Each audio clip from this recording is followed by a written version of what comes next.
சரியாகவில்லை என்றால் 500 ரூபாய் தரப்படும். சூப்பர்.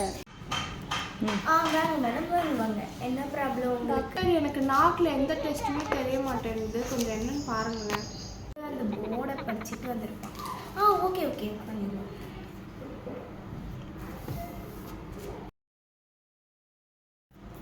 ஓகே, இப்போ நீங்கள் இந்த டானிக்கை குடிங்க. Okay doctor.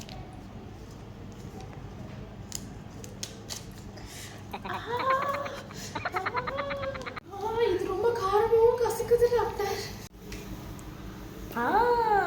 சரியாயிடுச்சு. 500 ரூபாய். 500 ரூபாய் கன்ஃபார்ம்.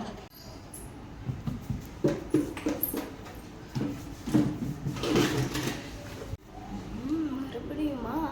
சொல்லுங்க மேடம், என்ன பிரச்சனை? டாக்டர், எனக்கு கண்ணு தெரியாது இருந்த கொஞ்சம் என்னன்னு பாருங்க டாக்டர். ஓகே மேடம், நான் உங்களுக்கு ஒரு சிரப் தரேன். நீங்கள் வந்து அதை குடிங்க. உங்களுக்கு கண்டெஸ்ட் எழுதி தரேன், அதை கொஞ்சம் பண்ணிடுங்க. இருங்க டாக்டர், இந்த சிரப்பு முன்ன தானே கொடுத்தீங்க, நீங்கள் எனக்கு திருப்பி தரீங்க. கண்ணு தெரிஞ்சிருச்சு. 500 ரூபாய். Excuse me doctor. சொல்லுங்கள் மேடம், உங்களுக்கு என்ன? எனக்கு கொஞ்சம் மெமரி லாஸ் ப்ராப்ளமாக இருக்குது சார். என்னன்னே தெரியல, மறந்து போயிடுறேன் அடிக்கடி நான். நீ மறுபடியும் வந்துட்டாளா இவன்? Okay okay. மறுபடியும் முதல்ல இருந்தா? ஐயோ, உங்ககிட்ட என்னால் காசு வாங்க முடியாது இருந்தால் 500 ரூபாய். நானா கொக்கா?